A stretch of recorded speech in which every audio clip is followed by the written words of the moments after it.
Good evening everybody, I hope we're doing very well and welcome to the latest video on the channel. And on today's video we're going to be doing a game week preview of game week 33, which seems like a long time coming because it seems like this game week 32 has been very stretched out, and with all the Super League chat, shall we say, over the last few weeks it's been a bit mad, shall we say, at least. And FPL's taken a back seat, but we are back and we're going to dive into game week 33.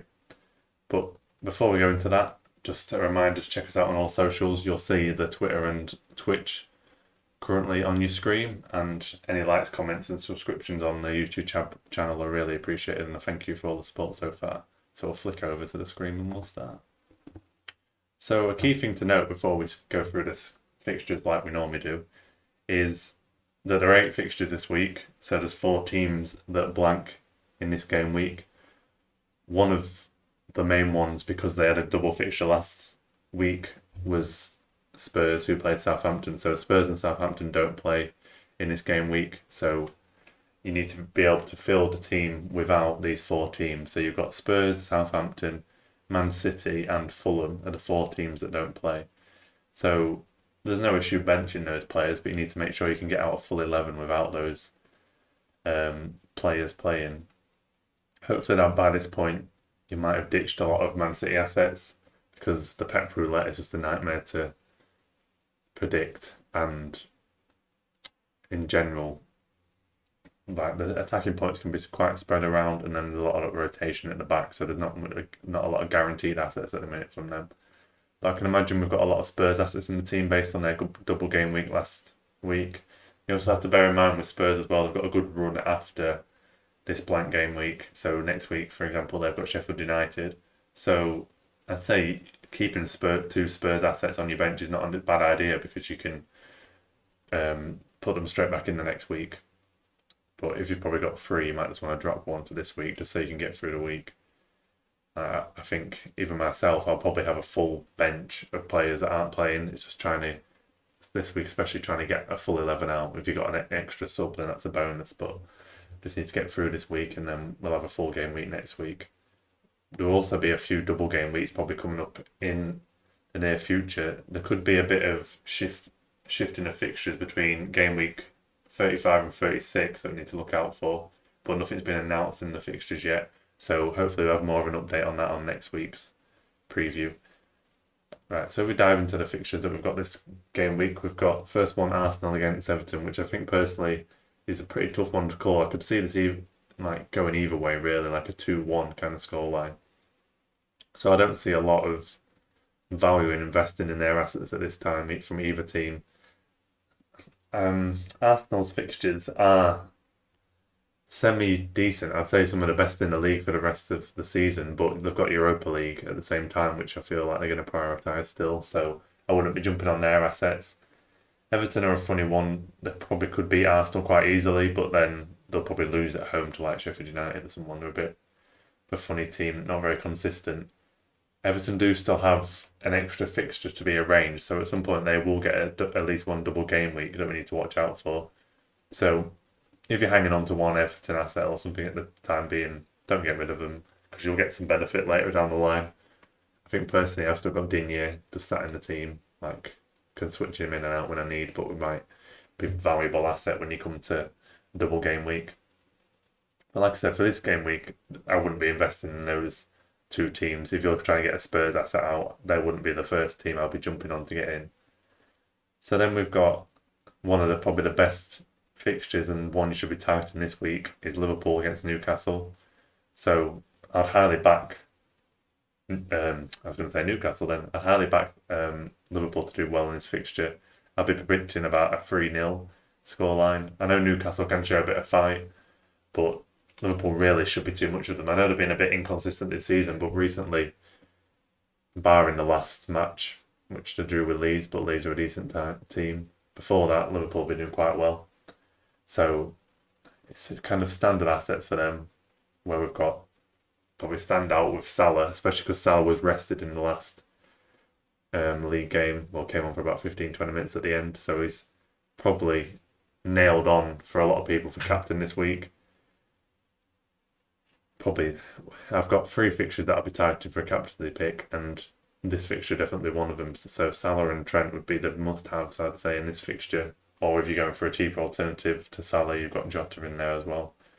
I think personally, I might be looking to get in Trent this week because you can get his defensive points, but then he's got great upside as well going forward, as we've seen in the last few weeks.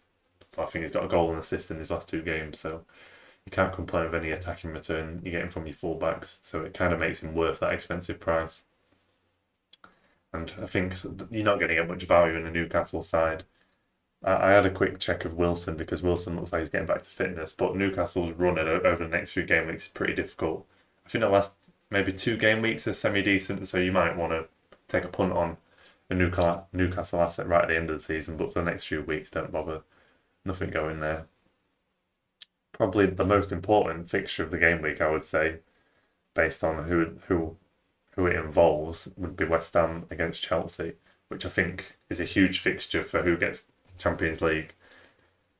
I think personally, going forward, West Ham have a better set of fixtures than Chelsea have, so I think this game could be kind of a don't lose situation for maybe even both teams. So I don't see there being all-out attack in this game. It could easily be a 0-0 or 1-0 either way, or 1-1. I can't, especially the way Chelsea have played recently, I can't see there being a lot of goals. I don't expect them to concede a lot, well, barring like the West Brom game. So I couldn't imagine West Ham scoring more than 2. So again, it's going to be another close game. So if you're bringing in assets for this week, I wouldn't be targeting this fixture. You've got a better one that we just discussed above with Liverpool. But if you've got like a Lingard or even the Chelsea defenders, I wouldn't be taking them out straight away, because if you look at fixtures next week, they've got easier fixtures. So it's not like they're in a huge patch of bad fixtures. So I wouldn't be getting rid of those assets at this point. I think especially West Ham, I can't exactly remember who they've got next week, but West Ham to the end of the season have one of the best runs as well. I think they're second or third on the fixture tracker for the rest of the season after this game. So definitely don't be going out on their assets just yet. But for this game week, again, I wouldn't be targeting their players. So Sheffield United Brighton, I think quite a few people might still have Brighton defenders from when we had the blank game week, where we only had about 4 fixtures, which I think was game week 29. So this is a perfect fixture. If you've got any Brighton assets, just chuck them in there. Like you could even have a Trossard or someone that you have left over, which could help you get through the Spurs dilemma. I'm not a huge fan of Brighton. They always seem to play pretty well, but then they just don't convert the chances. I think they're one of the best teams for XG in the league, but then they just don't convert those chances. So I wouldn't be jumping on them, but if you've got those assets, get them on while you've got them. You may as well. This is the best fixture you're probably going to get the rest of the season for them, so why not go for it? And it's coming a good time with Spurs and City blanked, so you may as well bring them in just for this week. Don't be transferring them in. But then Sheffield United, I think we don't even need to mention Sheffield United at this point. They're just gone and not giving any FPL value, really. So then Wolves Burnley, which I think, again, it's a tight fixture. Both teams don't particularly score a lot of goals. I can even see if you've got defenders from these teams, it could easily just be like a 1-1 and destroy your clean sheets. Because there has been the odd game where Burnley, when they go away, I think it was against Everton, they just played really open football, which isn't like Burnley normally. So again, I think probably if you've taken recommendations from previous videos, you might have the odd Wolves asset already, so I'd still be hanging on to them, probably even playing them, because you need to get an 11 out here. It could easily be like a 0-0 here, so you could still get the clean sheets, but there's not much value in their attacking assets. Probably if you're looking for a defender, they're not the worst team to be on, but again, like I said, if you're bringing in a defender, I'd be looking for your Liverpool. Mate, then we're going to mention, well, even if you, no, not Brighton, I'd be bringing in like Liverpool. Man United's not a bad shout, and then even Leicester's probably even a better shout that we're just going to move on to after this. So then if we skip straight on to Leeds against Man United.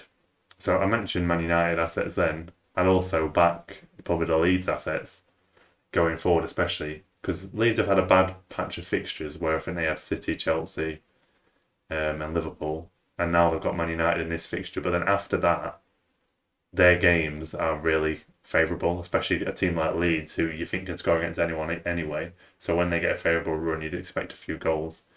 So at this point, because you're at the end of the fixture run, if you've still got a few of their assets, don't be transferring them out. They could even get returns in this game. Like, you've even seen like obviously Dallas went a bit crazy against Man City, so you've seen examples of where they can still get points against the big teams. But in general, I think this game will be pretty entertaining. Well, I'm hoping. Well, as a United fan, I'm hoping it goes the right way, but I could see it being a good like 2-2. I think even the Leeds Liverpool game could have had a lot more goals in it. Leeds were pretty good in the second half, so that game could go either way. I think you've got I think from both teams you've probably got the kind of standard assets. So Leeds, you've got like the one in each position that I'd always recommend: the Dallas, Rafinha, and Bamford. If you've got them in your team, fine. Maybe if you're going to bring a Leeds asset in, wait till next week. I wouldn't be bringing them in urgently for this fixture. And then United, you've got the trademark Bruno. If you're going at the back, you've probably got to be going for Shaw. Wan-Bissaka's not looked too bad going forward recently, but I'd still say Shaw's better value for consistent, if any, returns. And then I do like the look of Greenwood at the minute. You probably, in FPL terms, you might have missed the boat slightly, especially on the last fixture. If you had him in for the last fixture, then you would have benefited from his contributions. But still, especially if you're looking for a cheaper option to Bruno, it's a decent option. You just have to watch out for the slight chance of rotation, because, well, the fact that Martial's out gives you a bit more confidence, but they could still go with a front three of James, Rashford and Cavani, especially because they've got Europa League commitments. It depends who they prioritise. But he's not a bad option, especially, like I said, he's a lot cheaper than Bruno. But you do have the guarantee with Bruno that he's basically going to play every minute, which, as a United fan, is quite annoying because sometimes he needs a rest. But I think that's going to be an exciting game. I probably wouldn't be banking on defence in that game, but should be one of the more exciting games of the game week. Fingers crossed, shall we say there. And then moving on to Villa West Brom, which I think again could be a pretty entertaining game. Villa have gone a bit off the boil, but then West Brom, since not confirmed relegation, but it kind of looked like they were doomed. But then it seems they're just going all out and just going for every game, which is nice to see as well. So it wouldn't surprise me if West Brom actually nicked this game, because I think Villa's defence looks a bit shaky. Like, Martinez has covered up a lot of their errors in the past. I think he's got one of the best save percentages in the league. Basically, if they didn't have him in goal for Villa, they would be struggling quite a bit, I think. I think like you've seen Grealish and Watkins do pretty well, but they wouldn't be where they were if it wasn't for Martinez, in my opinion. So this fixture is a tough one again to call who will actually win it. I wouldn't be going for defenders in this game. I wouldn't actually mind a West Brom attacking asset like a Pereira. Wouldn't be too bad. So if you're really stuck for options, you could go for this fixture, transferring one of these in, especially if you're looking for a cheap asset with West Brom, but they're not my first go-to. As we've mentioned, Liverpool probably top of the list, then Leicester are going to come on to in 1 second, and then Leeds United be a decent game, and they've got decent fixtures going forward. So there'd be priorities for bringing team players in for, but West Brom's an interesting option, a bit differential, so I like that one. So then if we move on to the final fixture, we've got Leicester against Crystal Palace, which I would rank probably second to the Liverpool fixture in the best fixture to target this week. A lot of people have got Iheanacho in now. I actually quite like the double up with Iheanacho and Vardy if you can afford that, if you've got Kane up front, or even if you want to. Well, I probably wouldn't recommend taking Kane out for Vardy in this week because Kane's got great fixtures after this blank game week, so I wouldn't recommend that. But it's an interesting option having that double up with Vardy. I quite like Tielemans in midfield as well, but he's not the most effective FPL asset. Like, Maddison will do a better job for you, but just need to keep an eye on the rotation with him. I know he's had a few falling outs because of his house parties and stuff, so he's probably a very good asset as we've seen earlier in the season. So Leicester would be the one, along with Liverpool, that I'll be targeting this week. Even in defence, I see a bit of value, especially Crystal Palace, because Crystal Palace never seem to attack greatly, and they seem to be on the beach a bit at this point because they think they're safe and not going all out for the points. So I think probably Fofana's probably the best set in stone asset for them. If you want a bit more attacking potential, they've got Castagna and Pereira, but could get a slight bit of rotation. But I think especially Pereira's looked pretty decent in the last few fixtures, so I'd be going for him. I think they'll get a bit more solid in defence, Leicester, with Sayonchu getting back in the team, which should help them defensively and boost Fofana's potential as well. Fofana is pretty dead cert to start, but he's not got that great attacking potential. So Castagna and Pereira could offer you that. But then you're weighing up the Fofana nailed on position, all those that have got a possible chance of rotation, like if they go for an old Brighton at wing back rather than Pereira. But yeah, looking at that fixtures, like I've said, so because I think the Liverpool, Leicester, and arguably the Leeds and Man United game would be the highest scoring fixtures in this game week. That's who I'd be basing my captains around. So I'd be going for a Salah or a Trent for Liverpool. For Leicester, I'd be going for probably the assets I've mentioned. I don't think we go for an attacker. I won't go for a defender personally from Leicester. So I'd be going either a Maddison or Iheanacho probably. Well, yeah, because I think Iheanacho is on such good form at the minute, but you always know Vardy can flick that switch and go on a streak. So Vardy's also up there as an option for me. And then I think a lot of people will still go for the Bruno option against United. I think the fact that Leeds can be quite open gives United the potential to get a few points. Bruno has not been getting the FPL points for us probably 5, 6, 7 weeks even. So it's about time he came in with the FPL points for everyone, I think, because probably 90% of teams have got him at this point. But yeah, that's where I'll be going for this game week, guys. So hopefully this has been useful. And if you've got any questions, just let me know on the other socials or in the comments below. And I appreciate you tuning in for this video. And we will see you on the next one. Have a good evening.